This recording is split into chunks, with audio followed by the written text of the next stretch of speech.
Are we ready? Yay, okay. Okay, I'm going to call the meeting to order. If we could have a roll call, please. Absolutely. Trustee Robinson, Here. Trustee Giroux, Here.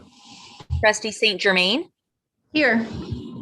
Trustee Erbst, Here. Trustee Pomponio. Here. Thank you.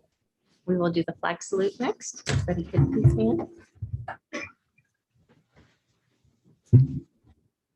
I pledge allegiance to the flag of the United States of America and to the republic for which it stands, one nation, under God, indivisible, with liberty and justice for all.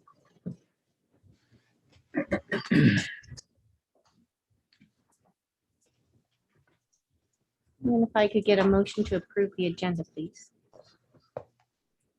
I move that we approve the agenda. I'll second that. It's been moved and seconded to approve the agenda. Any discussion or changes? All in favor? Aye. Aye. Aye.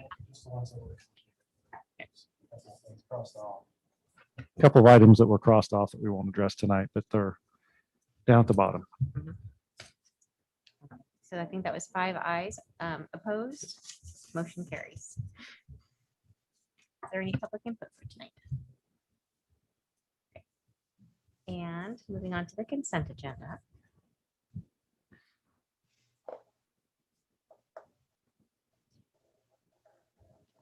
Is anybody ready to make a motion? I'll move that we accept the consent agenda as it stands. I'll second. It's been moved and seconded to approve the consent agenda. Any discussion or questions? The only point I'd like to make is my name does end with an E. It does end with an E. Thank you. I'll make those changes. Thank you. So with the coming changes to the minutes, is there any other questions or changes? Okay. All in favor? Aye. Aye. Aye. Opposed? Motion carries. Reports and recognitions. So I have a policy committee on here once again, as we've continued to go through and trudge through the policies. We are completed with visiting all of those. We still have one out to ISBA, which is the 8,000s. So tonight, what I gave you guys was the 7,000s and the 4,000s that have been reviewed by the board, the committee, and need approval by the board. So it's been about a 3-year process, I think, 2.5, 3 years. It's been pretty lengthy. So once we get this done, get our links updated on our website, all we'll have left is just as we go through updates, the spring, summer, winter, fall, those type of things, which will make it much, much easier. Looking forward to those days.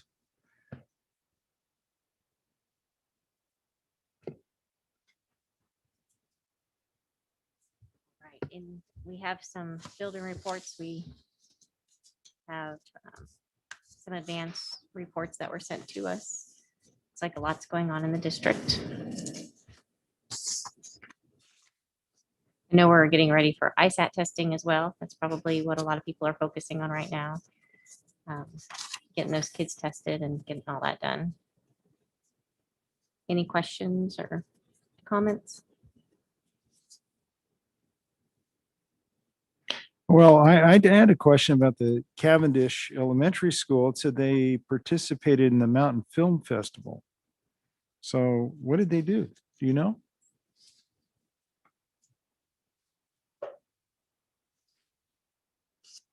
So the Mountain Film Festival is something that's come to our district for a couple of years. Right. Dr. McGrath was instrumental in bringing that to us. So kids get opportunities to view films that were produced by several independent producers. Cool. We didn't at the bigger schools. Brian, did you? We did. Oh, high school did also participate this year in a virtual manner. So typically they come to the schools and present the films, and they give some background on some of the producers. And it's a great opportunity for kids to get a glimpse at producing film and such. And this year, the schools participated virtually rather than having presenters come in. And I think all of our schools did virtually, Timberline as well. And really, they have a motivational or inspirational type message behind all of them, overcoming adversity, those type of things. So they're really good for kids to see a little bit of that inspiration too. So yeah, the virtual thing worked out really well. We did that last year as well, virtually, just because of COVID, and then we just continued on. It was very successful. So Cool. Yep. Great. Thank you. And actually that answers, I think, a question I had and didn't even realize. So these were new films for this year. They weren't old films from our digital library. Yeah, they were new films. Oh, great.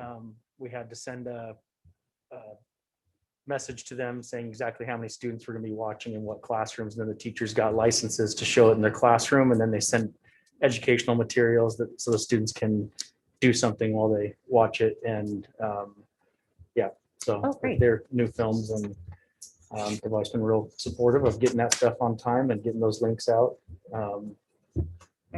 Takes about an hour. And if I can put in a little more plug for that, I don't know if you guys realize, but Old Year Film Festival films can actually be, a lot of them can be accessed just on YouTube. Mhm. And some of them are spectacular, whether you like nature or inspirational stories, or a lot of them that they show the kids are more social awareness type of stories. So anyways, you can access a lot of old films on YouTube as well. So Cool. With this being my first time of seeing this kind of report, are the numbers up or down as far as enrollment? So our numbers have been pretty stable for the last couple of months. Seems like we'll have a couple of kids move in and a couple of kids move out. We have at the elementary level begun to reach out to families that we know chose to homeschool this year because of COVID. And we have had a few respond back that they do intend to re-enroll for next year. So some of that is starting to happen. We do have about 38 new kindergartners on our registration schedule for kindergarten roundup, and that is pretty close to what we typically have pre-COVID. So we're anticipating that our kindergarten enrollment numbers are going to look pretty solidly, much like they did before COVID impacted enrollment for us. So yes, it is starting to come back a little bit. And we're seeing that the report that I send on my report, there's an enrollment link, which I have up on the screen right now. We actually have, we do this every month, and you can see the difference, from a year ago. And we also have an ongoing report that I could send you, that spreadsheet that has a cumulative data from, I think it goes back, I don't even know how many years it goes back, back in the 40s, 50s, and 60s. That'll So be helpful. Thank yeah, you. yep. So we have this, and I'll attach this every time, each month. This is attached to my report as well, so the latest in the month. Okay.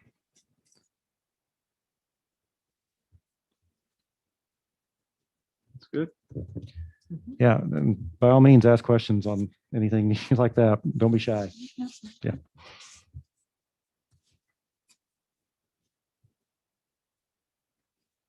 any other questions for any of the building administrators? At Cavendish, there had been a conversation around the need for updating windows and energy efficiency improvements. Did Clearwater Power follow through with coming out? So yeah, from what I understood, they are a Vista. Is that correct? Was that or the opposite? They were one or the other. In fact, we just had a meeting with Cavendish and Peck today. We were talking about accumulating a list of some of the things that for need, so we can budget in the future. And so that we're going to, with Ms. Pomponio, we were talking about meeting quarterly. I think she's going to meet every few weeks or so with them, or I think you said on work days, that work Friday, meet for 30 minutes or whatever, so we can connect with them a little bit more. So that's in the works. Yep.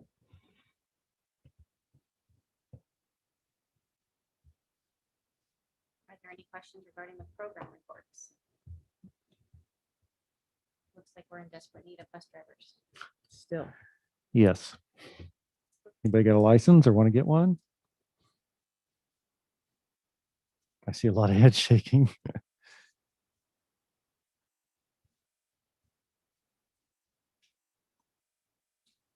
I also found it interesting that course, it seems like there is a supply issue almost everywhere you turn right now, including IT. And I did not realize that it would impact our Chromebook purchases. But it makes sense. I just didn't think that through. Yeah, it's surprising what we've struggled to get and what is available and what is not. It's been a very unique, weird year.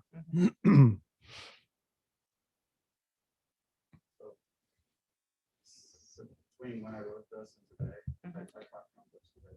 Oh, you did? Oh. Okay. Good. I need a few more, but we can do what we've got. Okay, so So you we can we do a graduate senior the. day. Okay. Perfect. I I- suppose get them yeah. now before they just go up more in price, right? Yeah, I bought it $199 and everything's listing at $260. And not available. I did have a question about the Orofino Junior Senior High School. On the academics, there's a statement here. It says that it was recently approved to post a career technical education position and a science position, right? Correct. What about Jay-Z for that? He's already there. He is? That is Okay. one of his roles. One of the things that, and Dr. Garrett can speak on this too, that we've been working on prior to the pandemic was recognizing there's a strong CTE, career technical education need in the community, Right. as well as at the school. Mr. Savage's classes are full. And so we have seen an increase in the number of students with a desire to engage in that coursework. Part of that being that we also want to start working with some of our community representatives Right, I in saw the it, areas right. such as resource management, as well as assisting with the facilitation of some of our students who are able to go out and get work experience in the community. And rather than just saying work release, which can be a very general term, Mhm. having assistance and coordination of that with those individuals. Prior to the pandemic, we had been meeting, Dr. Garrett had been meeting fairly regularly. I'd been in some meetings with individuals like Idaho Forest Group. We also have an opportunity potentially to do a pilot program. We've been in conversations with U of I. We work hand in hand with LCSC to bring some of those resources into the district, as well as hopefully expanding those into the community. And so this is an effort to try and find the right individual who not only brings a lot of those skill sets, but also the ability to help manage what that would look like and help us build a stronger program for our kids to be able to engage in not just resource management. We've also talked about health occupations and some of those I things that saw that. Yeah. are opportunities, but Mhm. having the right people to facilitate those opportunities can often prove difficult. And so there's a lot of opportunity. We just need to have the right individual to help manage those opportunities, but also provide instruction for those students in a variety of areas. We'd like to also look at integration of math and language arts into our technical education fields. So an example would be I things like like that. reading schematics, working on math standards with students. So relevant math in the shop type environment with those students and working them through that. So those students who are more hands-on learners with those things can be out and in collaboration with our math teachers to better encourage those students of the relevance of school and hopefully increase engagement and increase attendance with some of those students and help them get the right launch into the either whatever job they're going into or potential career technical or college program. So to kind of help balance that out and kind of define, and thank you, Mr. Lee, for that. In the last 3-4 years, we've kind of reserved some FTE, so to speak. We've set back and we've, as people have retired, we haven't filled those positions, trying to readjust our scheduling and our course offerings and really taking a dive into what is it that we need to help our kids become more successful. So the end result of that is I've been working with the high school principals pretty heavily this year about the needs of our students and our what is it that we need and what is the need of our community as well. So a couple of things have come to the top. This is one of them. The other one is at Timberline.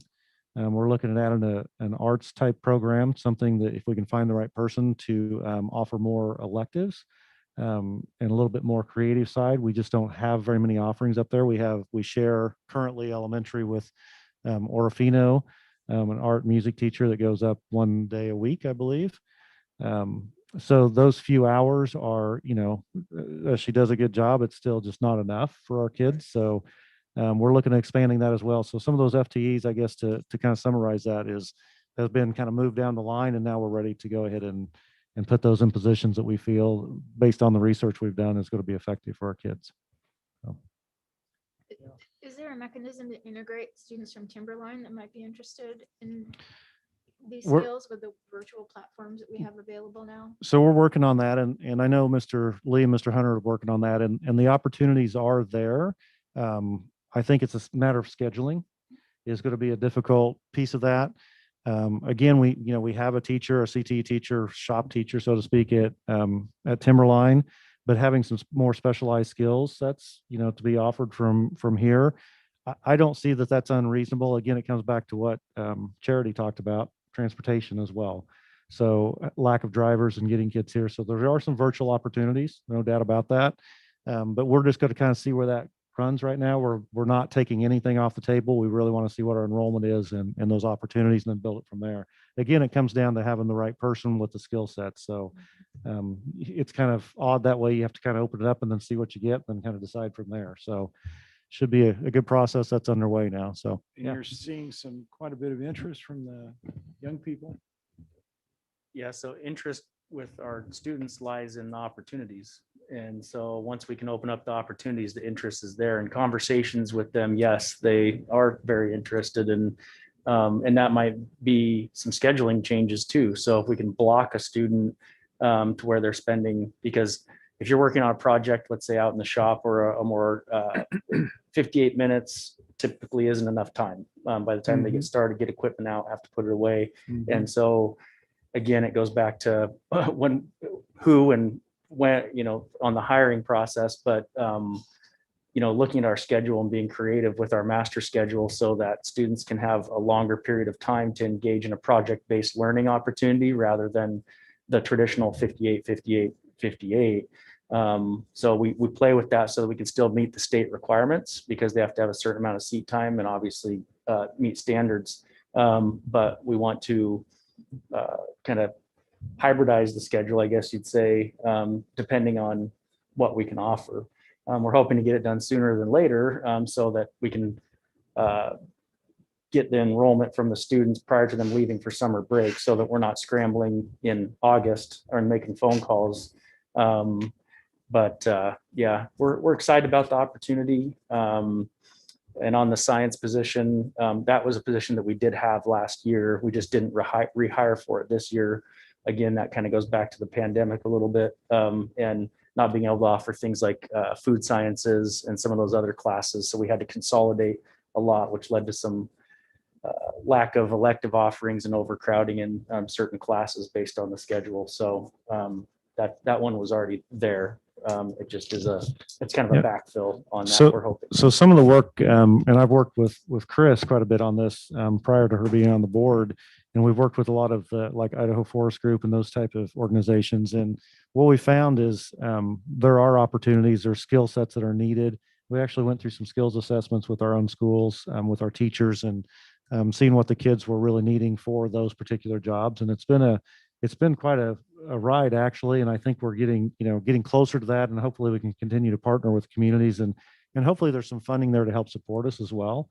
That's typically how that can work, is some of the industry can help support some of the classes and some of the materials, whether it be programming or supplies, whatever it might be, equipment.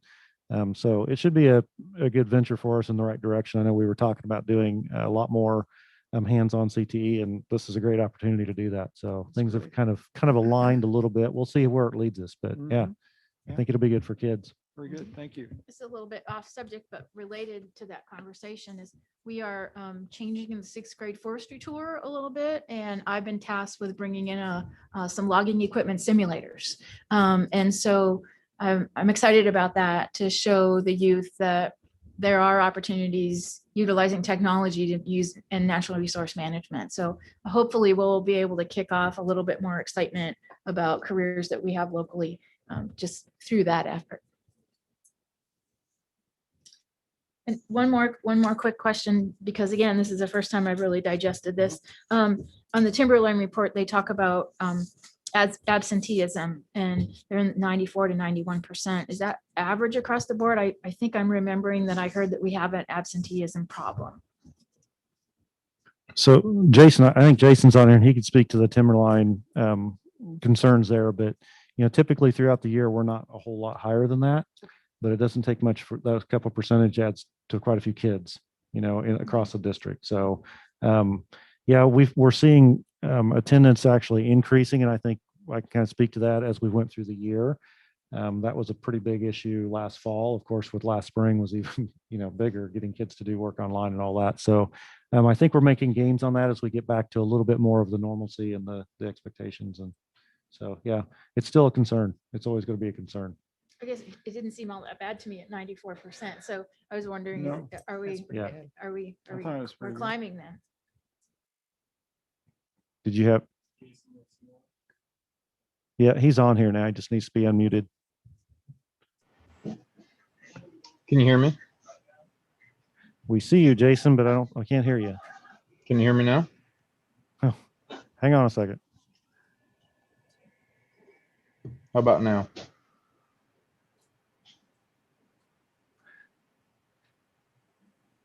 Can you hear me now? I think our audio timed out. You can do it. Yeah, I think you can try it now, Jason. How about now? Getting him. Can you hear me now? Yeah, there you are. Hey, Welcome. my build, I didn't reference an attendance problem in my report. I'm not sure what she's referring to. No, I see the numbers in your report, and I Okay. didn't see them in others. And I am remembering that I heard attendance is an issue in the district, and Okay. that 94% didn't seem like an issue to Right. me. So I was curious. We definitely are having some struggles with students. Of course, this is a unique year where we've been telling students to stay home all year. And now some students are staying home and we want them to come back to school. And so we're kind of in a transition, with COVID related, quarantines and illnesses to get back to, students coming to school. But we do have some chronic absenteeism with some kids that are pulling our numbers down, but we've frequently run at 94 to 96. It's pretty good. Yeah, his numbers are really good. That's above the Idaho average on those numbers. We're probably a little below that. I didn't check them this month, so I can't give you a direct quote on that. But say I echoed everything Jason just said, and that's that it has been a unique year for that. Previous years we've ran in the low 90s. This time of year, we get some of that senioritis coming on and trying to get some of those kids. And then just like Jason said, there's specific chronic absenteeism with certain students that we try to target and try and get them to school. Yeah, so it's ongoing. And obviously things like tardies and those things aren't any fun, but those are typically in the morning. Is when we see that mostly happening. But for the most part, kids are getting there. We saw a really good attendance rate when we came back, and when we came off any sort of closures or anything like that. But now they're getting kind of back to the normal flow of the attendance, which I imagine will hit in the low 90s at 7 through 12 at our school. It'll probably end up being over about a 3-month average when we talk more normal. So it sounds like it's not really, it's not bad then, but there may be some individuals that have chronic issues, and those might be social, behavioral, emotional issues that we have no control over. Yeah, that's accurate. Thank you.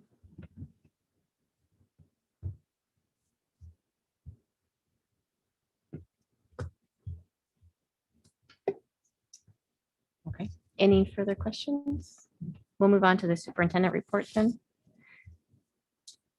And I'll jump in, and I remembered my third question, what I called you earlier today.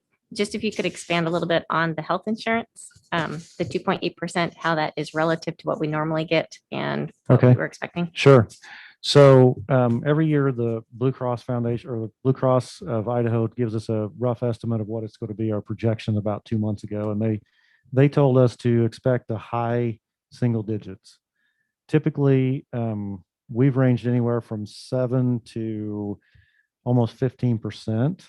I've seen it as high as 13.9, 14%. But for some reason, we're not sure why. I think it's because of a lot of the federal money that came in to a lot of these organizations. That's what we're hoping. It doesn't matter. But this year, whenever they gave us the official number, it was 2.8%, which amounts to a lot of dollars for us. We spend almost $2.2 million a year on benefits alone for our employees. So it's a pretty significant savings for us to 2.8% versus 7%. We were projecting at 7 is what we were going to feel okay with. So that's good. That's great news. So did that answer your question? Yeah. So that 2.8% is the percent of, Increase from current rates. oh, okay. Got it. Yeah. So it's only going to increase 2.8% as Correct. opposed to a potential 7% that we were. budgeting Correct. for. Okay. So for example, if we spend this isn't exact numbers, but roughly $700 per month per employee, that's at 2.8% on top of that 700 is what it is. Yep. Thank you. Yep. I'm sorry, what is the engagement survey? So our engagement survey is it's a state required survey that state mandated that every school has to take. Ours is through Cognia, and I believe they contract with the state, right? They do that all over the state. So the student, and it's an engagement survey that goes out to every parent of every student. It also goes out to every student in a separate section, and then also every staff member. So we have the 3 facets of it that we will, in fact, we just went through some training on Friday that there's some new ways of looking at the data we receive. So when we look at the, student engagement, or if you look at teacher or employee engagement or parent engagement, it asks some questions like, do you feel like, for a parent one, do you feel it's safe for your kids at school? The engagement, it'll try to assess, are the teachers doing a good job, or do they feel comfortable? Do they feel like they're, gaining on knowledge? Some pretty simple questions that you would think would be pretty basic, but a wealth of information and data from that. So as we get that back, we use that to help set some of our goals per building and also per district. This training we went through actually looks at it from a little bit different standpoint and kind of gives some different verbiage to it. So it has a lot more to do with a little bit deeper into like the mental side of things. Like, is it behavioral health that is keeping kids from engaging, or is it they don't feel comfortable, or is it, what is that reason? So we can look at that data and we look at it as a whole. So we don't see the individual students or individual parents or individual constituents or staff members. So we look at it as a whole, and we can get a pretty good feel of what it's like across the buildings, and how, the educators are doing or how the staff is doing. It's not just educators, it's everybody, and how the kids are doing and how the parents feel about that. So there's a lot of information there, and I want to get you guys more engaged in that. We've talked about that before. In fact, we're going to talk about it a little bit tomorrow at our leadership meeting. And then that's something we need to bring to you guys. It's probably data. We actually talked about that last meeting, didn't we?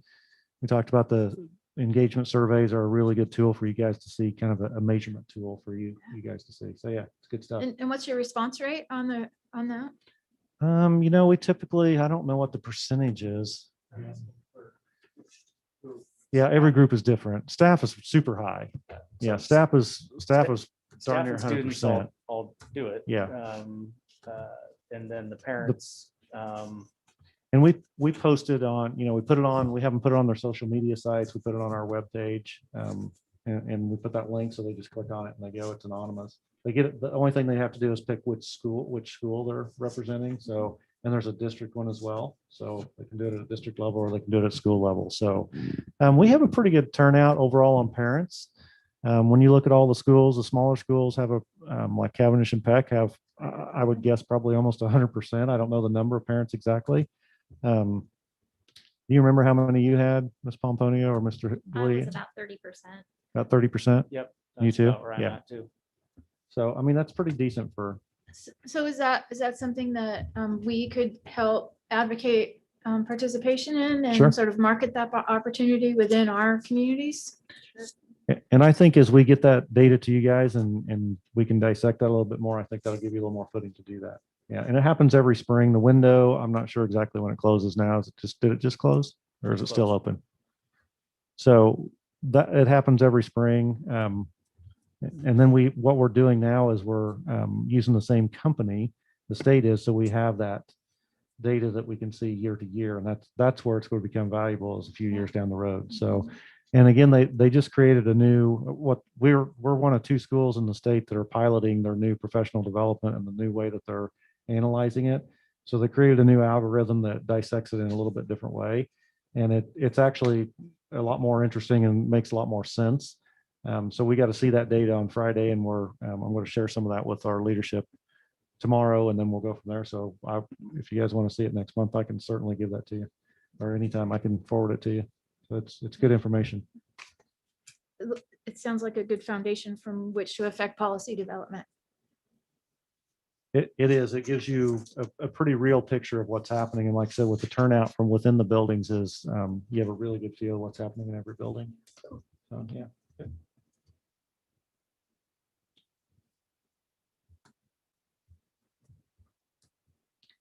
Okay, so if there's no other questions for Dr. Garrett, we'll move on to our discussion items.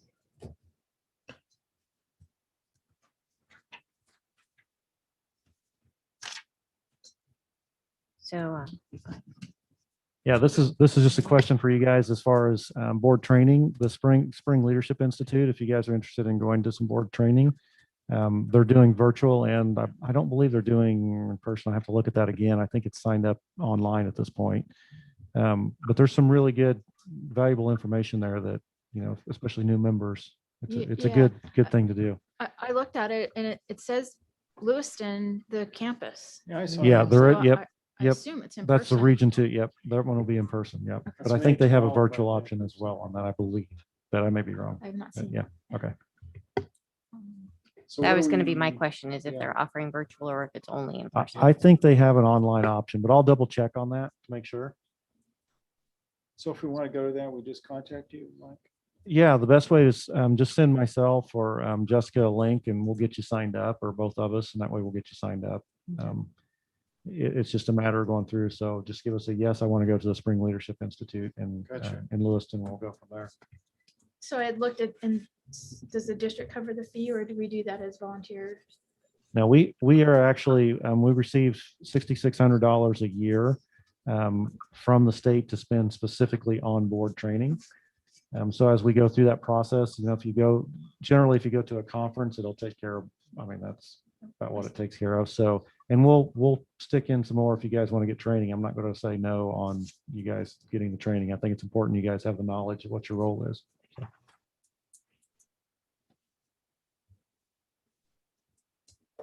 I'll plan to attend. Okay. Yeah, me too, I think. Yeah, and I will too. You do not have to contact me. Got it. One less thing. Yeah, that's right. One less email. I'll be grateful. Put it on my calendar right now. May 12th. Yep, 1 to 4. Good.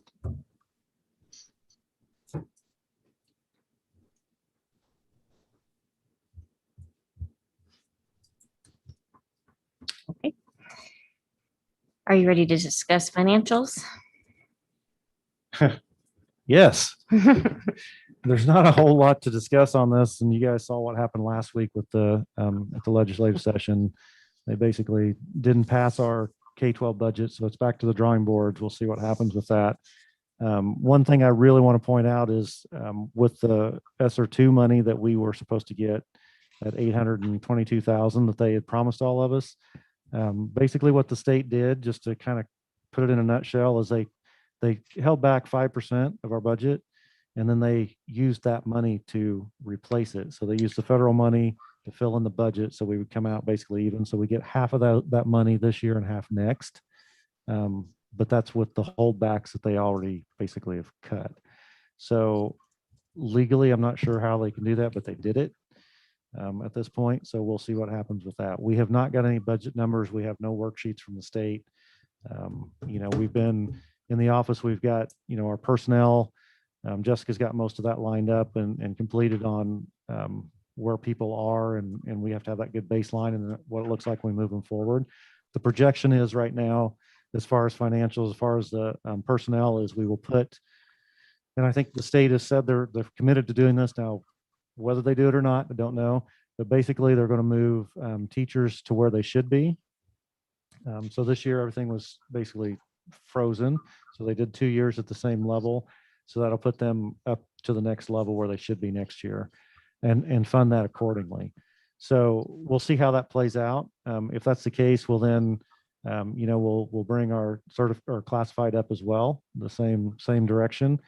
And one of the things, whenever we gave that first set of money that we gave to every employee, that really covered, when I went through the math on that, our and I don't have it exactly in front of me, but I believe our highest paid teacher still had like a 3.5% or 3.4% increase this year. So that more than covered what they normally would have gotten if we moved them to where they should be this year, and then move them to the next step next year, if that makes sense.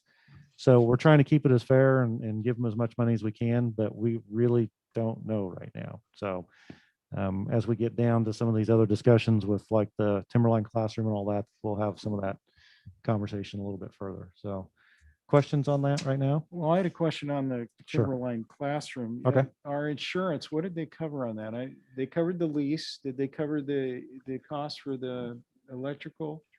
So yes, we've submitted that, and they said they'd cover the cost, anything for the setup, the There was some moving, all skirting that stuff. or Yep. something. Yep. Yeah, So all okay. that has All been that's covered. submitted and supposed to Okay. be reimbursed. Yes. I was Yep. just looking at that in the budget. Yep. Okay. And then the thing that we don't have is For the the number on the payment. existing classroom that's there, what they're going to basically Right. total it out. And the reason they're holding up on that is because there was a title issue that we're tracing down that never got transferred when we purchased that years ago. So we've got that, it's on the way. We've got all that handled. It just took some legwork.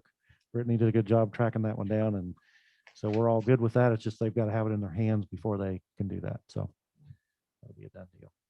I got an email today from the congressional delegation regarding the safe routes to, or not safe routes to schools, excuse me, secure rural Mhm. schools. So it looks like those dollars are coming. All right. So somebody just said that today earlier, and I have not seen that. I'll forward That- it to you. Okay. So our rural just looking school, at yeah.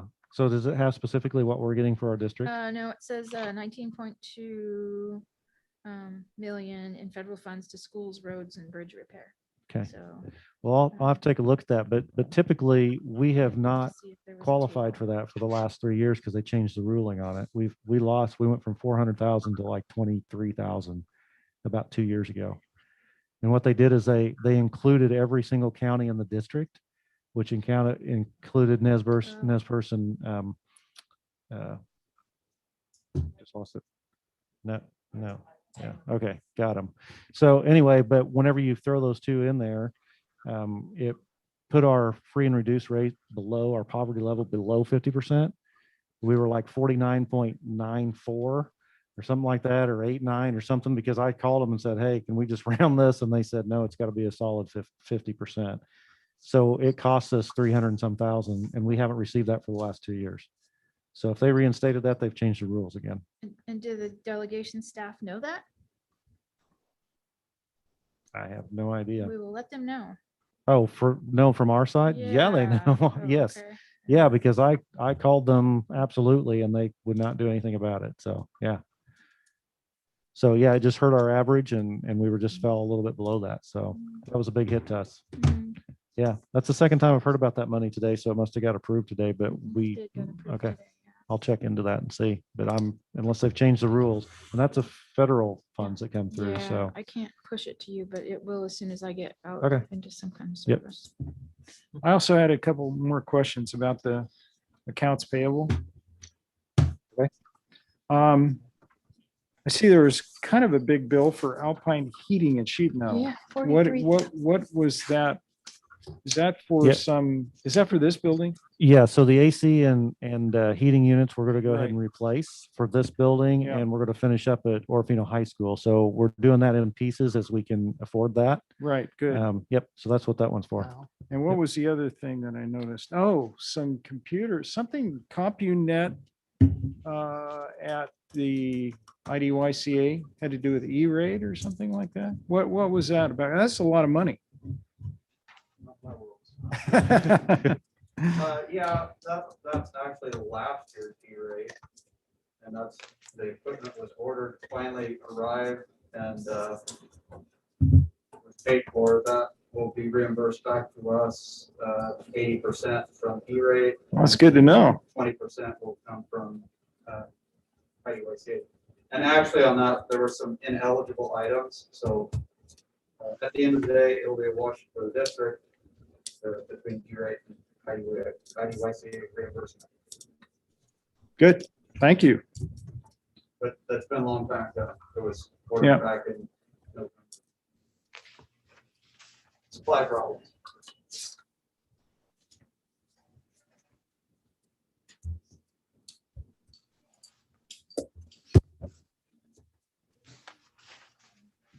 Good, good questions.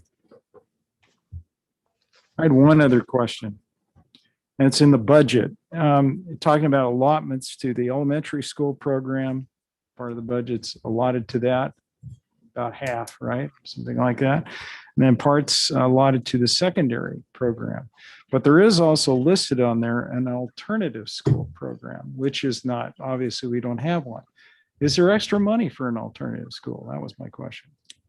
You mean existing extra money for an alternative? No, I school? mean, if you had an alternative school. So the way that funding works, yes, there are different funding, but we actually, with the Youth Academy, were considered having an alternative school. Interesting, So- okay. So yeah, that, And and that's kind I of, believe I'd have to look on that, but I think you can only have one. I've heard that, I believe somewhere that. is you that can in only- the alternative school bracket? Yes, Okay. yeah, so it It's changes the just not funding. listed like that on the Yeah. budget though. Yeah, we receive different funding, or they They get- do. So we don't put that together. Right. We Gotcha. we put the budget for both us and the academy. I mean, they are part of our district, but they Mhm. have their own separate budget as well. Gotcha. So they receive funding. It's a little different rate, kind of like what we have a different rate for our special education students. There's a different rate that you calculate for an alternative school student. Gotcha. So it does change a little bit on that. But yeah, we do all the budgets together and then Okay. peel out the youth academy.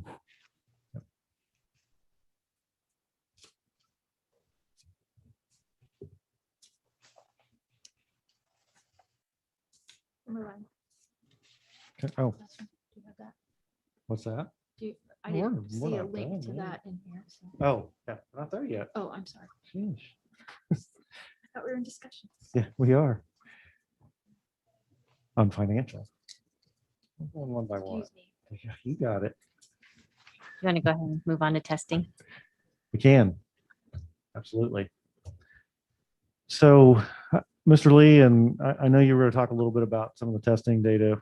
I can't remember what we were going to talk about there. Oh, the maps testing, how we were going to do that. And I think we came up with a plan last time. One of the pieces of data, like I said, I wanted to add to this was our parent engagement. I mean, our engagement surveys, all of them. There was something we were going to talk about. Drawing a blank. For years, we've always tested There you go. 3rd through 10th grade. Mindy's even at the though mic. 9th and 11th are optional through the state. And this year, the principals have indicated that they want, we do 3 through 10th, and then we don't do 11th because they have so many other tests. This year, the principals just want to make 9th optional too. So we just thought we should just like. Right. Right. So the maps testing, they feel like they're getting a lot more out of that.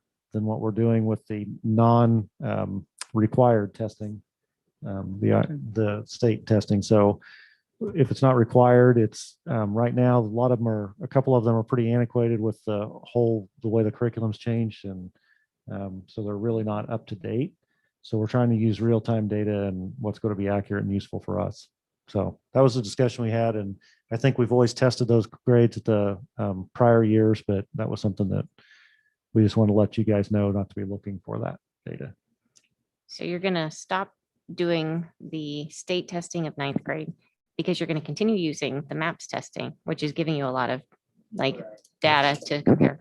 Okay. And so our motivation is, don't assess just for the sake of assessment. If we're going to assess, we want to drive our instruction, and the MAPS data gives us a lot more real-time data to drive instruction.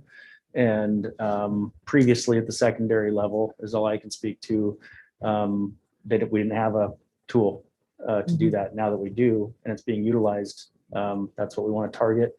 And rather than pulling students out of instructional time, let's use the MAPS test because teachers are seeing a lot better data to drive the instruction. So we just had at our district day, we had data meetings at the district day where we were able to start some vertical alignment conversations.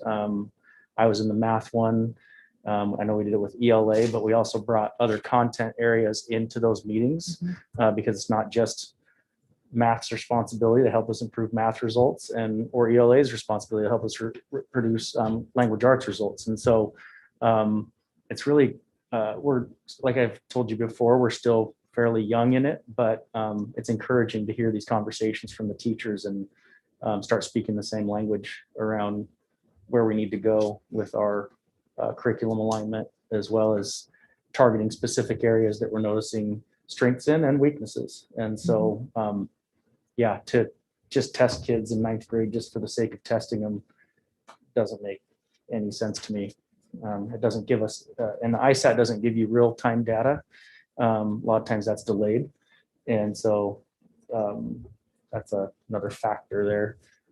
So we'll continue. Obviously, we have to do the ISAT at certain grade levels, it's state mandated, but we prefer to use assessment that is going to help us. That's awesome. That makes loads of sense rather than spending the time doing all the redundant testing basically and taking away from the instructional time. That's been one concern that I've heard from people is, geez, how much time do they spend testing these kids? So. And the MAPS, I believe that's what you described the night of my interview for this position, was where you assess the student's performance and you can adjust their schedule based on where their indications of need to keep Yes. them up at par. Okay, thank you. Yeah, it's not a perfect science, but it's much closer than we've achieved. And so we're getting there. I talked a little bit about, to use math as an example, incorporating integrated math into the curriculum now, and we're seeing a much lower failure rate, like almost 90% lower failure rate in our freshman math. And kids are, I wish you'd come see one of the classes because the kids are confident in speaking out and using inquiry to answer questions, whereas historically, if they're all lumped together, sometimes those kids who struggle have a tendency to stop engaging, especially at the ninth grade level, is where we see that dramatically across the state of Idaho, because it does have the highest failure rate when kids enter into that pre-algebra, it's often called. So now we're able to do principles of algebra and geometry in there and hopefully fill some gaps. So it doesn't mean that all those kids are going to all of a sudden be proficient, as the state would call it, but it does mean that they're engaging with the math instead of retreating and stopping the learning process for them. So we're optimistic, but realistic too. And Jason, you have the same vibe about the MAPS at Timberline? I do for sure. Just a second, we're getting our speaker turned back on.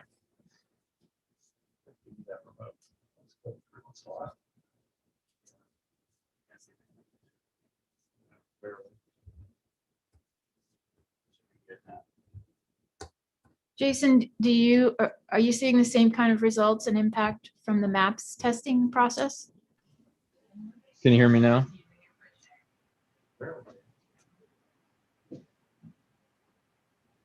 Can you hear me now? Yes. Yes, we are. I'm in full agreement. Ninth grade, will eliminate the ninth grade ISAT and utilize MAPS data. Thank you.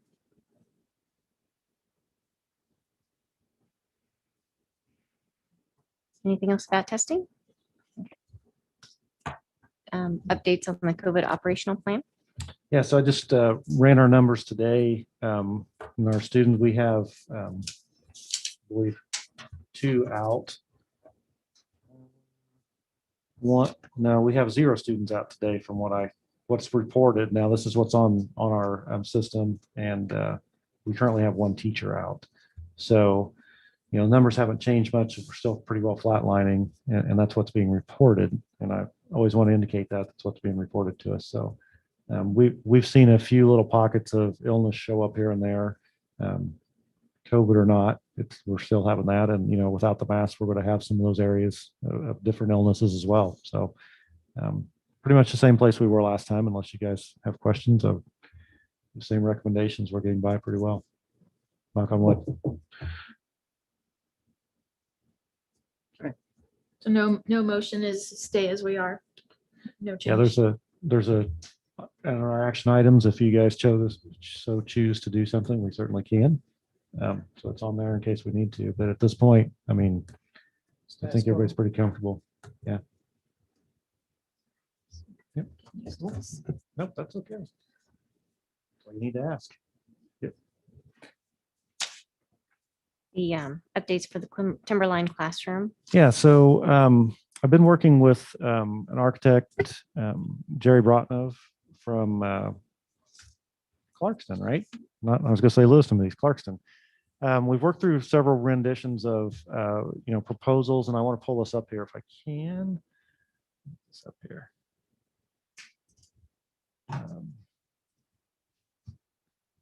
Sure, again. To kind of show everybody where we've kind of landed, I'm going to meet with the Timberline staff on Wednesday, and we're going to talk a little bit more about this and see if they have some input and get their feedback as well. What we're looking at is limited spacing, and again, this is the existing building, existing elementary. Oh. What we're looking at doing, here's the 4th and 5th grade unit that is going to go away that's damaged. There's a single wide unit right here that they use for reading groups and some intervention work. We're looking at doing a enclosed hallway down to this area, and then a lateral hallway across right here, not connected right to the building, to save some costs on that. When you tie into another building, there's also a window here.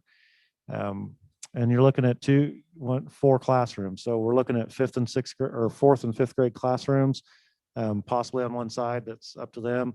We're also looking at an area to take the place of the intervention room. And then Mr. Hunter has indicated he wouldn't mind moving special education out here and then utilizing the special education room for the elective that we're talking about, which might possibly be art, music, whatever that might be. So that's kind of the preliminary plans. The size of the rooms are roughly the same size as the square footage of the elementary that we have currently.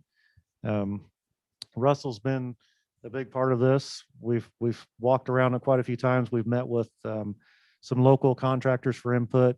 We've met with all kinds of people just looking at it, trying to get the best fit. Our original thought, we had several plans we were going to put out to the west, or roughly to the west, and there just isn't enough room out here. It's flat. It would be good, but we have entry doors, overhead doors that go into our shop, and then we have a little bus bay as well. So that would crowd those really tight. There's also an air filtration system right here that needs some room for servicing. So looking at that, that's going to be the best fit. And I can kind of scroll down here and show you guys. This is the old classroom. There's kind of what it looks like just from the schematics connected to it. This is what it'd look like from the front. So we were looking, and let me back up here. I guess you can see it from here. From the west side, there would be an exit door here where there currently is. And then this would actually be a ramp down to another level. And then we would have a level, cross hallway this way, and then we'd have a ramp down to the front exiting as well. So no stairs, all ramps, all ADA ramps. Just the initial thought and look. On the backside, we were looking at adding right here in this corner. You can't see it on here very well. Maybe I can zoom in there and let you see that. This might help a little bit. Looking at putting a restroom right on this corner, and this would just be a faculty or special needs restroom, ADA compatible. This would be enclosed, and then of course we have our regular restrooms that are very capable of handling the volume here and here. So those would all be connected. Any students would have to go on through. So that's the initial look. As we went through, and I'll see if I can't pull this other. Where's it at here? So we have some estimates.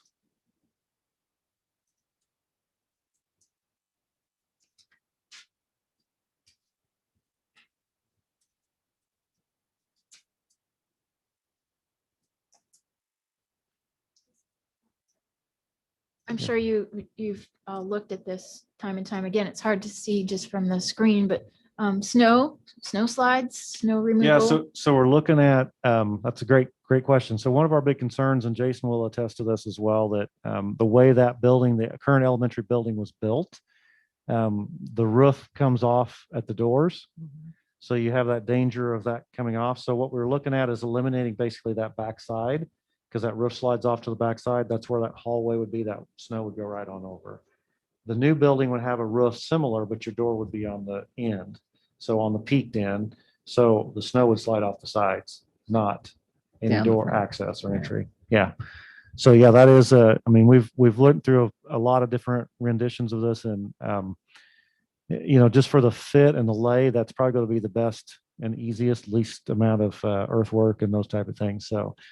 So once we went through this, and I actually have the architects, so the sticker shock's going to be pretty bad here for a minute, but when you get to the bottom of all this, they have a lot of different things. So he's looking at 850,000, but there is about, if you can see this bottom piece, the soft costs, there's some things we can work on with the overhead, the overhead and profit, the general conditions. We also looked at, he's redoing this to look at some individualizing the sections of it. So if we look at one of the things we talked about a lot today, and he's been super great to work with. In fact, he said if we want to call him, we can certainly call him tonight. He just couldn't be here. He had another meeting, but he said, call me and I'll get on speaker if I need to. One of the things we're looking at doing is doing the foundation work, getting all of that done, and then looking at the costs of starting the projects of like, okay, maybe we do 2 rooms or 3 rooms this year, and then we add another one. It's going to be more feasible to do the whole thing. It just makes more sense. But to look at the possibility of cutting those up just a little bit more, and how he contracts that, or how we contract that, it's going to make a big difference too. So he's looking at a big package deal with it, because we have to have a public works contractor, and then subbing that off. And if we can do some things with some, I know you talked a little bit about some donation of some lumber, those type of things that might really be able to cut some dollars off for us. So we're in that beginning stages of that. What we're going to have to do is we're probably going to have to get moving pretty quickly to get things lined up. We don't have to have a go tonight by any means. I have it on here just as a discussion. If we want to approve any piece of that, we can. But I think that we have to, I think we need to get Jerry in here with us, so we can sit down and talk to him and ask those questions, and get this secondary piece of this, cutting some of these pieces out. We'd even talked about doing, he said there's a lot of projects you do the basic shell and all that, and then you don't finish 1 or 2 of the rooms until later, or you don't finish the bathroom until later, whatever it might be. And I hate to get into that situation, but dollar figures, that's pretty steep. And obviously building prices are huge and high right now, which is terrible time to build. That was going to be my Yeah, question, is have we looked at, not that we can ever predict when building Right. costs might be better, Right. but just at least having said, have we thought about Right. continuing to lease the trailer for 2 years while we wait for building costs to come down or anything like that? And we have, and my answer to that is, I don't want to do that, because you know what a 2-year lease turns into 10 years later, and you're selling it to insurance because it falls apart. So Mhm. that's, to me, I mean, when you look at the investment of the square footage, it is high. I mean, that's like Mhm. $222 per square foot. It's twice as much as it Yeah. normally would have been. Yeah, Mhm. there's no doubt about that. Is it a good use of money? I mean, those kids there deserve just like anybody else to be under a hard roof. And that trailer was put in there in 2012, I believe. Yeah. As a temporary modular unit. 9 years later, we're still in it. Mike, And what they're in is horrible. could you tie this in with maybe some, like the CTE class where the kids actually help build this building? I mean, if So- you had good leadership. The problem is going to be is time. It's going to be a time sensitive project, Yeah. of course, up on the hill, especially. So yeah, we have to do it about right to get it done, especially the concrete work, and those things have to be done, It's gotta be darn as good. soon as Yeah. possible, Yeah, Can you- because moving forward. Can I what? Scroll to the Yeah. actual dimensional lumber Yep. costs. Yep.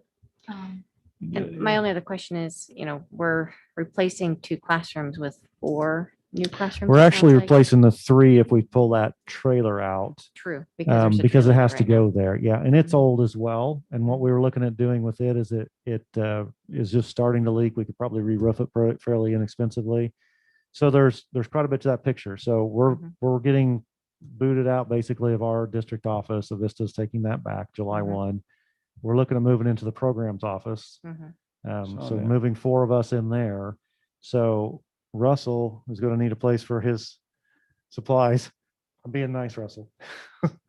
But if we have a climate control area to do that, we could probably move that trailer down and use Mhm. it for storage Mhm. and Maybe on control the the temperature. property where the programs. Put it on the property where the program, so we wouldn't have That to makes sense. purchase anything, and that That's would a pretty make good idea. sense. Yeah.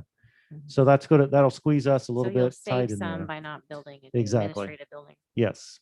Yeah. Originally, we were trying to figure out if we're going to add on, what are we going to do? But the money needs to go to the kids. I mean, we'll squeeze in and we'll get by. And Have we'll we be got the okay. ability to pay that kind of money? Yes. So there's a couple of things that we can do. Number one, if we keep our fingers crossed and hope that this ESSER 3 funds come through, we're set to get 1.8 million is what we're set to get. Now, if the legislators get their hands in on that, that doesn't look nearly as good. What they did with the last round of money, like I told you, they basically use that for budgeting. I don't think they're going to do that, but I can't, I don't know what they're going to do. They weren't supposed to do that with the first part. So that gives us a little bit of leeway. If we could do that, I would be tickled and set on the rest, so that would give us a little bit of breathing room. And that's really what that's for. It's got a lot more loose, there's not as many strings attached to it. And building a building is one of the things you can use it for. So that would be number one. The problem with that is, when will we know if we're going to get it? The timing of all this is crucial. When I talked to Senator Crabtree, he said, Mike, I assure you that you're going to get the first half of that in this fiscal year and the second fiscal year. So half of it before July 1 and half of it after. I said, is there going to be anything that's going to be, you guys going to do the same thing at the budget? And he said, I don't see that happening. But he didn't make any promises either. So, it's one of those things that I wish if we did get it, I want it to help stabilize us, put us upright, but also we have some projects that we need to be paying for with it. I mean, that's what it's for. We have the opportunity now, if we end up with that money, to really, do some good things here. So as far as this goes, we're really burning daylight on this. Oh, yeah. Big time, because if we're looking at delays in getting any of the building materials, Yep. which from my understanding from Could be. contractors, that's an Yeah, issue that's an too. issue. We need to get, Yep. we need to get cracking on this right Right. away. Right. So would it be possible to have a work session in between at some Sure. point and have the So- architect guy come Yep. and talk? So he was doing some work for me today. We contacted got in touch today, and we were talking about some of the variations and some of the things where we could really squeeze and show some better numbers, and he was going to do that for me today and try to get that to me tomorrow. And I told him I would probably like to have a special meeting, and he said, just let me know and I'll Yeah. be there just for this. And I think that's important that we do that. Yeah. So, yeah, absolutely. And I want to get, like I said, I'm meeting Wednesday up there at Timberline. I'd like to get their input if there's any changes. The extra room is, you say it might be a little bit of a luxury, but they're pretty tight up there. I mean, with what they've got. And, it seems like a building that used to house a lot more kids, but we have a lot more stuff. I mean, we see that everywhere. You go in rooms, there's a lot more stuff, technology, you name it, it's just a lot more. And we don't teach like what we used to. So it's just a lot different game than it used to be. So yeah, they need to get out of those temporary classrooms, and the ones that they were in and currently, I mean, there's no difference in them hardly at all, but we're doing what we can. So, there'd be a little bit, we're not going to get much out of that other, trailer or whatever that's already there. I mean, with insurance, there'll be a little bit of that come out of that insurance money that'll go back into this, but I can't imagine. I don't even know what it'll be, but with prices going up, it should be quite a bit. I hope. So I shared with Michael, I'm willing, with my board and economic development hat on, to go to the owner of Empire Lumber and ask for a donation or at cost for planed materials based on the specs needed. And I'm totally comfortable going to Barlow Trust and asking for a deal on the trusses and and seeing it. The sheeting stuff, we don't have a manufacturer of that here, but Yeah. So I'm more than willing to do that. yeah. So Jerry had said he was going to send the specs to the trust up there and the trust company and say, just have at it, see what you can do. So he was going to give them that opportunity and see if we could. So he was going to kind of piecemeal that out a little bit to see, and he's kind of working for us on that. So yeah, he's a good guy. Yeah, Good. Jerry's great. Yep. So So do you want to look at a date of availability for such a yeah, working? we can certainly do that. Share here. I imagine it would be a bit based on when he would be available. Yeah, so this week I think he'll make it work. He said that he's trying to keep things open for us because he knows it's going to be a pretty critical, quick timing.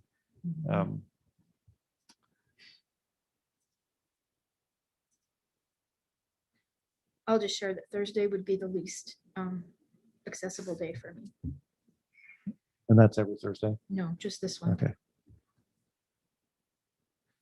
I would say, next week we need to, that gives him a few days to kind of get things rounded out. We can get more input, and sometime next week would be, and we can certainly do it virtually if you want to do it that way, because we're going to be sharing plans, or we can do it. I don't care however you want to do it, whatever's most convenient for you guys. Yeah, we need to do something. And, we talked about even just cutting down the size, but, you get down to a smaller classroom, that's not effective. We've talked about eliminating some of the hallways or leaving that walkway open, for now and then closing it in later. But, it's a big safety issue that we need to deal with. So, it's really a do it all or don't do anything. And not doing anything is not a really good option. So, again, I'm not trying to sell it to you. I'm just presenting what I know, and we have to make that decision. We have to do something there. They need something. Yeah. So, and I think, obviously the version that we came up with is probably the best fit and probably the least expensive as far as, it's just the time. I mean, honestly, it is about double the price. I just wish that it had caved in last I year. know. I know. Yeah, before all this. In honesty, Hindsight- when we could have hindsight's built the same 20/20. building for half the I know, cost. I know. And one thing you have to remember too is, over the last 4 years, we've built our fund balance to where we need it for Mhm. things like this.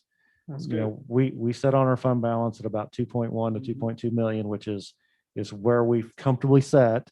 Yes, this would take a dent out of it, but the goal would be to get it back there, over time. And that's it happens every year. You piece that out, and they have to have that understanding that we're probably going to have a negative budget at some point in time when we do build. We just haven't done projects like this since I've been around. So it's not an easy thing to let loose of that cash, but it's also the right thing to do for kids. I mean, and I don't want to make it all about Timberline. We're doing a lot for the other schools as well. So it's just, it's Needs to be necessary. done. Yeah. I can say it might be a good idea to sit down and kind of do a 5-year building budget, because as I'm sitting here thinking about this, our 10-year bond should be coming done is. in about 2 years. Yep. And that would give us another Yes. opportunity for building projects That's- to extend that Yep. or re-up that. Mhm. And we can actually run a bond with 2 years remaining Okay. on that. It's legal to do that. And then you can combine that into the new bond. Okay. To So we overlap. could actually do that. I don't really want to go to the taxpayers and ask if we've got No. some, cash that we can do this with. And if we could make things work out, I would be way prefer having a little smaller fund balance for a while and try to build that up. Mhm. When you think about some of the things we've done, and this will probably help ease it just a little bit, we are putting the AC and heat units in. That's going to save us. At times we spend in this building about 18,000 a month. Mhm. to heat. So that recovers really quickly when you're talking about a few $100s per unit of expense per month, or maybe less than that. It's pretty inexpensive to run those. So when you look at the roofs we put on, since I've been here, we've done a couple of wings here. The other wings are not leaking at this point. When we look at that, that's something in the future we need to continue to do. We don't want to let them get to where they're terrible, but if they're not leaking, why fix it at this point? On big That was projects. after a new roof, though. Yeah, it's going to happen. It's not an old roof that's leaking. It's the new roof that's Oh, leaking. I don't think it is anymore. But Well, anyway, I think we It fixed feels that. like it's new. Yeah. Yes. Yeah. Well, they all feel new after you spend the money on them. So when you look at roofing and doors, AC and heat, some of those fundamental things that are necessary for our structures, we've invested some money over the years. Even since I've been here, we've put a significant amount of money in those things, and they're all paying off.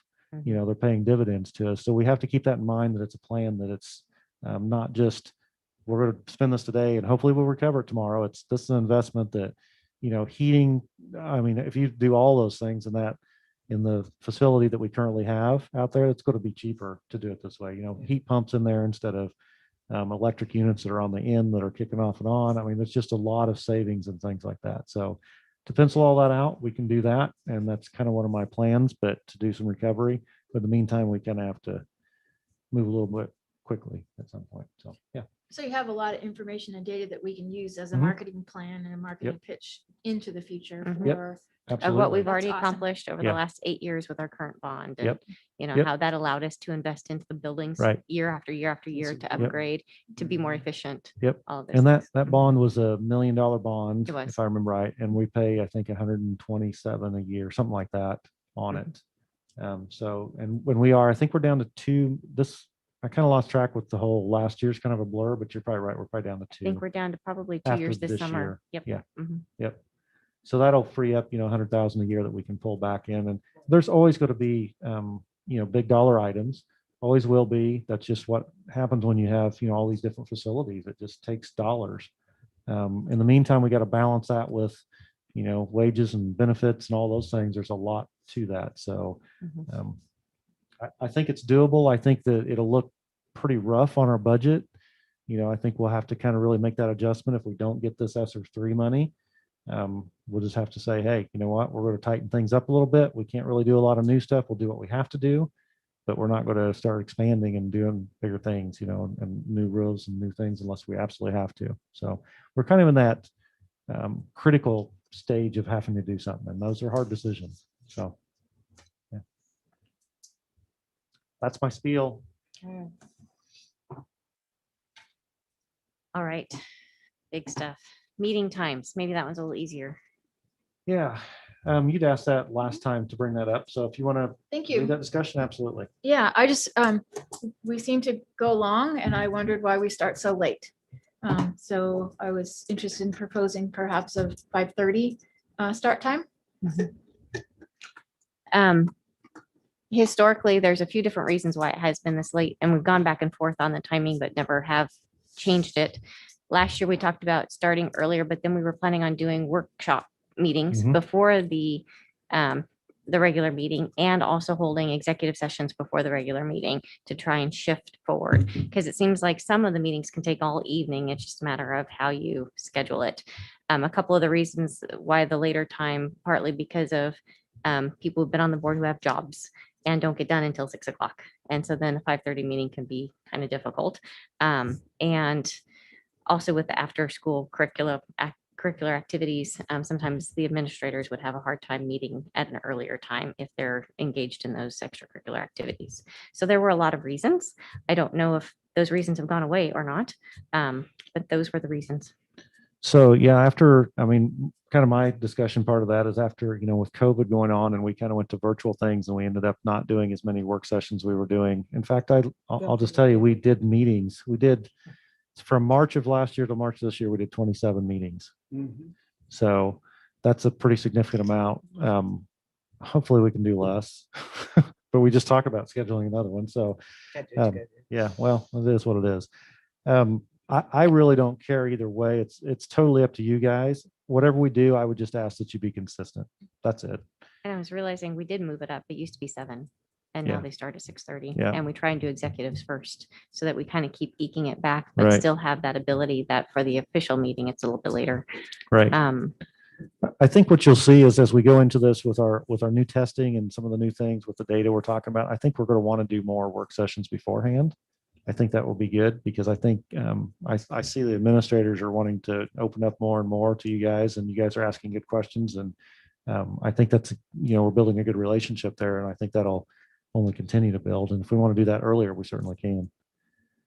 So It's very valuable having. it is. We had started helps. doing them and then Yeah. Well, I mean, life it- changed. yeah, But it wasn't. we had gotten a couple under our belt before Mhm. everything changed. Yeah, and if you look at our current calendar, I mean, it still has some on there, but it's very difficult to do those. It was prior, but we can start doing those again. We even had grapes and fruit. Do you remember that? We did. Yeah, we did. Water, And- cheese. And the goal of sometimes, having too. those before the meetings was so that you could actually have a work session and talk Mhm. about whatever topic of the month there is, whether it's Yeah. Right. data, whether it's curriculum, and Right. actually, have a more of a give and take conversation with the administrators. So then when you came into a meeting, everybody was on the same page. We could actually shorten the meeting because there wasn't Yeah. as much discussion during a meeting. It happened before the meeting. Mhm. And that was the goal that we had before. That was a So, good idea. mhm. Okay, thanks. I just asked you. So I would say, we're pretty well set for this. We do it, we're doing calendar years now. We are. So it's we until can- December right yeah. now. But if we want to change that, I mean, that's just something you guys, I mean, you just let me know and we can put it on as an agenda item and we can, if you're wanting to change times, and I mean, absolutely. I think we'll have more work sessions, and I'd like to do more work sessions, so we can tackle some of these bigger items and really focus on that, because otherwise we're doing a list of discussion items. I know we won't do work sessions after meetings. I can tell you that, Yeah. just from my experience, Yeah. that the work sessions, either they have to be before the meeting Yeah. or a separate night of the meeting. And, for the most part, everybody's good about getting together. And I mean, I think everybody's pretty good about showing up either Zoom or not when they have that option. So we have a lot of people that can access. It's whatever you guys want to do. I'm satisfied with the explanation. Okay. I just had to ask the Okay. question. Mhm. That's fair. Yep. All right. So are you ready for your executive session now? Yeah. And I do not need to go in unless you guys have questions or comments about or concerns about any personnel items that are listed.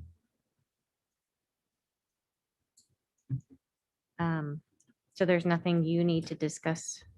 I think I updated everybody last week Okay. on where we stood. Okay. That good? Unless you guys want to go in, we can do it. No need. Okay. So then we can move on to action items. Awesome.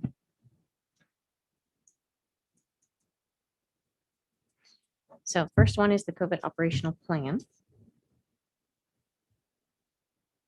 We, choices here, again, we can do nothing. If no motion is brought, no action occurs.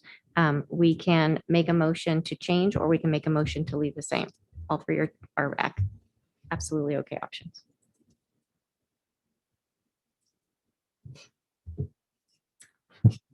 So you're And gonna if call for a I'll give motion? you 1 minute. You're gonna call for a motion? 30 seconds. So if they're that way, I know if there's no motion, Perfect. then we'll just move on. Yeah. Okay. Well, I move that as long as the CDC is recommending masking in schools, that we mandate masking.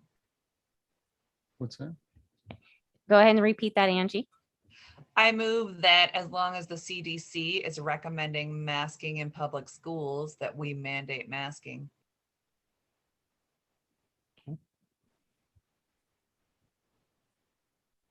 So there's a motion. She did say move, right? Mhm. So there's a Yep. motion on the floor to mandate masking in schools while the CDC is mandating masking.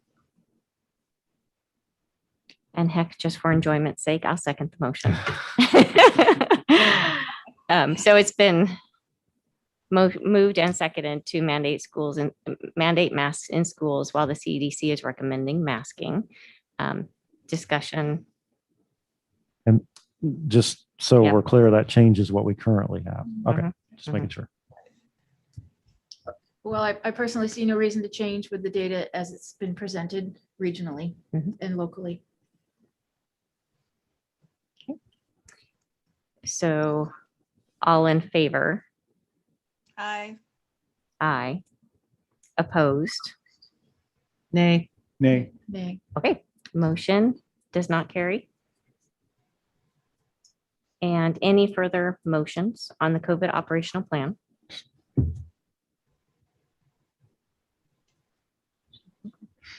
Okay, we will move on to policy updates, 7,000s and 4,000s. I move that we accept the policy updates, 7,000s and 4,000s. I'll second. A little light reading. I tried. I haven't got through them. It's been I'll moved be in- Totally honest. I only It's- threw them. It's been moved and seconded to adopt the policy updates, 7,000s and 4,000s. Any discussion? All in favor? Aye. Aye. Aye. Andy, did you say aye? I said aye. Okay, thanks. Opposed? Motion carries. Leadership stipends. Yeah, so this one, we just received notice a week, maybe 2 weeks ago that we are receiving our leadership stipends this year. I actually have a meeting with our leadership team tomorrow, our principals, to work through that. So we will be tabling that would be the best way to do that. We receive those in June and pay those out in June. So I want to make sure that I have the input from them before we make a decision. So I'd like to withdraw that as a action item if we could, or just Table that till table May it until- meeting. Yep. Or our next special meeting, whichever one. Just till later. And then you guys will receive, for you guys that haven't done this before, you'll receive a list of what it's for and who it's to and all that, and you guys have to approve that. So you'll be receiving a complete list on that. So my So apologies, we just need a haven't been able to motion work to through that. And it's table hard that. to get that funding this time of year. We generally get the funding early in the year, and they say you have to meet these criteria, and we have like A through G, all these items that are in code. And then we figure that out, and then we bring that to you guys, and they work on that all year long. But when we receive that in, April, it's pretty hard to say, hey, you've got the whole year to work on this. So we're trying to figure out how to be, fair and equitable and everything else as best we can with, for the teachers who are, and it's for certified staff only, by the way. Do we Um, need to move that we table that? Okay. We just don't bring a motion. Just don't bring it. Just Okay. ignore it. Yep. So that'll be coming up in the It's easy. future. So we don't do anything with it. We just leave it alone. Correct. Sorry Okay. about that. I meant to strike through that or remove that, but since it was already posted. So you're just trying to make me look bad when I said the motion for the action items? Is that what this Yes, was? that's exactly what I was doing, Angie. Good catch. Thank you for that. Yes, you're welcome. IDYCA credits. Yes, Mr. Therian, are you on here? So do you want, that's what we were going to do in executive session. Do you need to go in executive, Mr. Therian, or can you explain without identifying individual? I believe I can explain it if you can hear Perfect. me. We can Yes, hear we can you hear you. fine. We hear you well. It's because I have a big voice. I've been a coach for 40 years.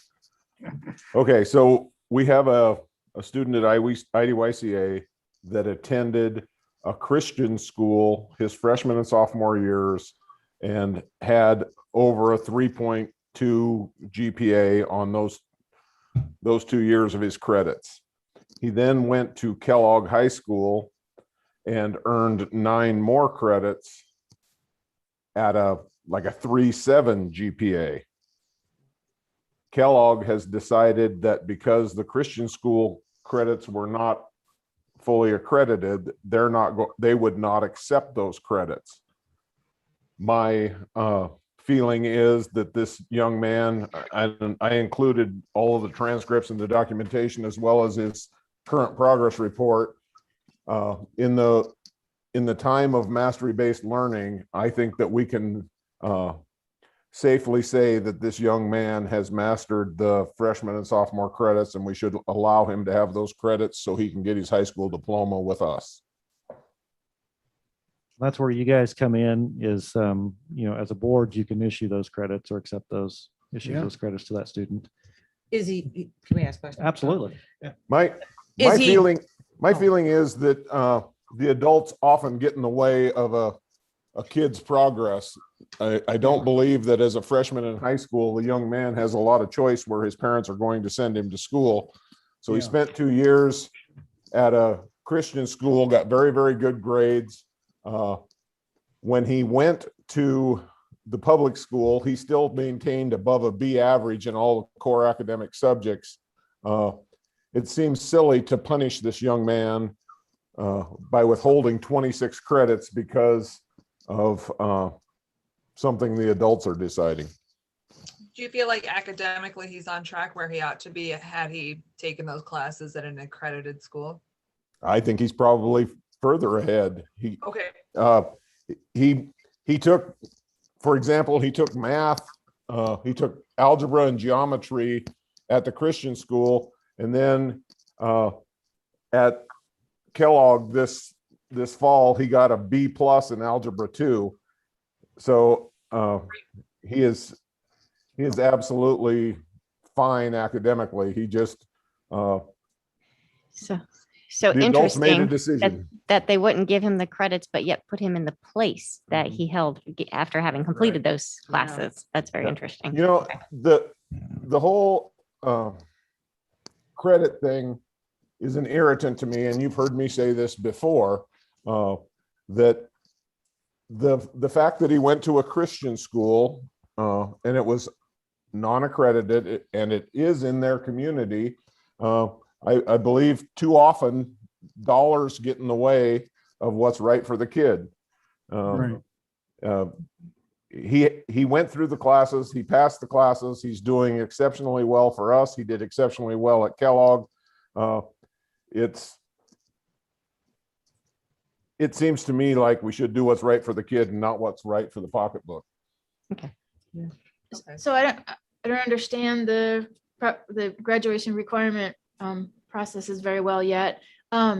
So if we approve giving him these credits, and I'm not clear on how we do that if they're back credits.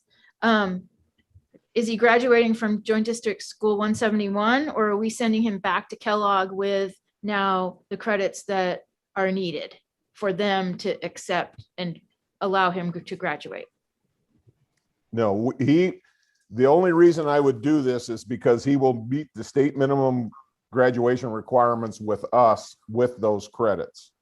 He can be a high school graduate from IDYCA and earn our diploma. That's why I would bring it to the board. If you accept those credits from the Christian school, then they're his. We will transcript them, say where they came from, and if sometime down the line that a university wants to question them, they can, but they won't. I mean, I think he scored a 94 on his ASVAB. The kid is fine. So really it is a lot. He's accomplished or completed those credits. They just aren't recognized by the state. And that's really the difference, is us saying, yeah, we'll recognize those through our district and allow him to graduate because we feel he's capable and has met those. And the courses were equivalent to what would have been accredited in the years he was in the Christian Academy? They're a 1-to-1 match, other than his humanities were more of a Bible nature, but algebra 1 is algebra 1, geometry is geometry. Right. English 9 is English 9. I mean, it's a 1-to-1 relationship. So without these credits, without us granting these credits, he wouldn't stand a chance, even if he went back to public school after he finished the academy, of graduating anywhere near when he should. No, he will be a high school dropout, and he will Yeah. go get his GED, which is, I guess, what many kids at Christian schools do, but I don't know that that's the right path, since we have an opportunity to help him. I move that we accept his credits as Mr. Therian recommends. I second. It's been moved and seconded to accept the IDYCA students' credits presented by Mr. Theron.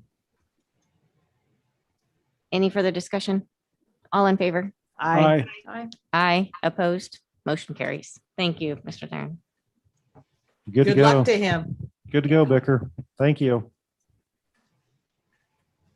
All right, Timberline Classroom build. So is this ready for an action No. item? Okay. No, I think we need to get more information. I wanted to, I don't think we're ready for that. So I don't feel emotionally prepared to vote on that. you're not emotionally prepared. Well, get yourself Sticker there. shock. We've seen the sticker price. Now we have to go think about it Yes. and then we can come back and Yep, buy it. Absolutely. Yep. Perfect. Which I usually do in the real world anyway. Yeah. I'm gonna definitely. look on Amazon Yeah. and see if there's a better option. Yep. And I'll keep you guys informed on where we're at with that on the information I get. So I'll start feeding that information to you through email so you have it, and you can see where we're working on it. All right. Contract for certified personnel. Yep. And then I was just going to add a caveat to this earlier, but then thought I could just do it now. So this contract will be for rehire, but not Yes. for terms of the payment for the salaries, because Correct. we have not yet reached negotiations and Correct. budget and all that kind of stuff, just to kind of explain to That's everybody. So absolutely we're correct. basically extending to our staff that, hey, we really want you to stay Mhm. with us, come work for us next year. Yes. However, we don't know what we're going to pay you. Right. Okay. So with that, I mean, it's minimum of what they're making currently, which is actually, that was on free. So hopefully we end up going, but yes, that's correct. It's a contract for employment. And then we will, as we go through negotiations, we'll do everything we can. And then as we approve the Then we'll- budgeting process, that will happen. Yep. So what's the action? So So the, there was a listing of all of the Mhm. certified employees on Right. the link that to approve for contract for next for year. the 21-22 school year. Yep. As listed. Okay. Yep. Sorry, I did not see that. Oh, Well, sorry. I move that we renew the contract for the certified employees for next year. I'll second. So it's been moved and seconded to renew employment contract for the certified employees for Joint School District 171 for the 2021-22 school year The list provided. Yep. per list provided. Yep. Any further discussion? All in favor? Aye. Aye. Opposed? Motion carries. New hires and separations? Those are currently listed on. I move that we accept the new hires and separations as listed. I'll second. Moved and seconded to accept the new hires and separations as listed. Any further discussion? All in favor? Aye. Aye. Aye. Opposed? Motion carries. So we have no motion from executive session. Board member input for future agenda items. Yeah, I would like to see us deal with that lot next to Pierce City Hall. I'd like to see that get taken care of. Still working on that. Yeah, I was supposed to get some kind of an appraisal on that. I haven't seen that. Were you able to find that? Oh, that's what the deal is. We have the assessor's appraisal, but we don't have an independent appraisal from us. Gotcha. It was going to cost us about $3,500 to do that for That's the assessor's appraisal that they were talking about, just the Yeah, tax. I can do appraisal. that. Yeah. Yeah, well, So- that's not gonna help it though, is it? So I'm currently working on that, and I'm leaning a little bit more towards a lease. Because we don't have to do the or evaluation, all that, and we can do a long-term lease, and I'm currently want to get on their agenda so I can propose that and Gotcha. take care of that, because we've already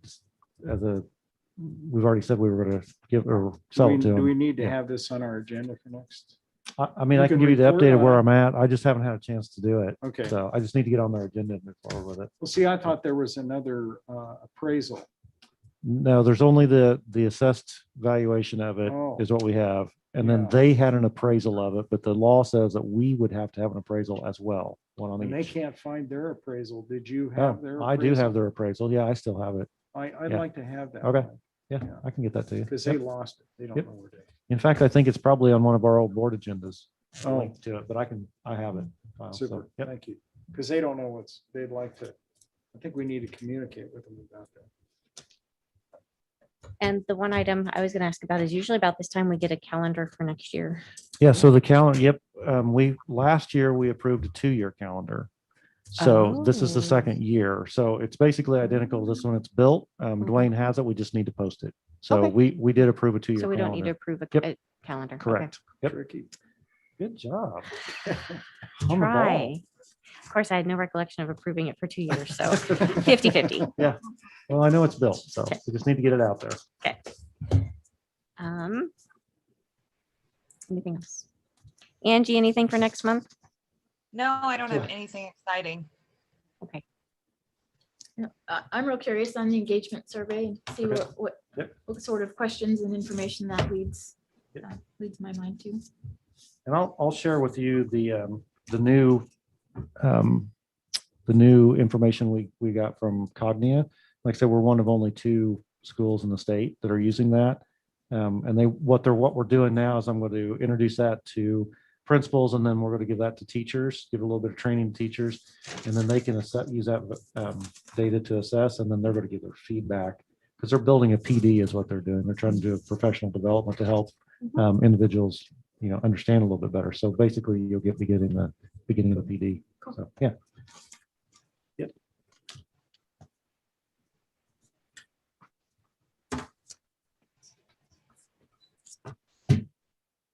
Okay. Meeting is adjourned. Cool. Thank you, guys. Awesome. Thank you.